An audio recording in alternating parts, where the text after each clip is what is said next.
రోజు 1000 కమలాలతో శివలింగానికి అర్చన చెయ్యాలని నియమం పెట్టుకున్నాడు. రోజు చేస్తున్నాడు అలాగా. ఆయన ఏదో దాన్ని ఒక 21 రోజులు నియమం పెట్టుకున్నాడు.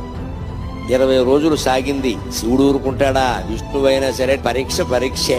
చివరి రోజు పరీక్ష పెట్టకుండా సర్టిఫికెట్ యూనివర్సిటీ వాళ్ళు కూడా ఇవ్వరు కదా, దేవుడేలా ఇస్తాడండి. 21వ రోజు ఇంకా పూజ ముగుస్తుంది కదా అని విష్ణుమూర్తి సంబరంగా ఉన్నట్ట.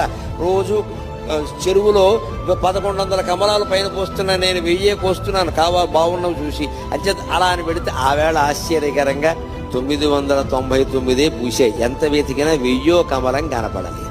ఏమిటిది? ఒక్క కమలం తక్కువైంది. ఈ కమలం ఎక్కడి నుంచి తేవాలి అనుకుంటే ఆయనకి ఏమొచ్చిందంటే, నన్ను అందరూ కమలాక్షుడు అంటారు కదా, నా కళ్ళు కమలాలే కదా, కమలం తక్కువైతే ఏమైంది, ఇంకోటి తక్కువైనా పర్వాలేదు, నాకు 2 కళ్ళు ఉన్నాయి కదా అని ఒక కన్ను బాణంతో తీసి శివుడు పాదాల ముందు పెట్టాడమ్మా. అది విష్ణువు యొక్క భక్త కన్నప్పెంతో విష్ణువంతి.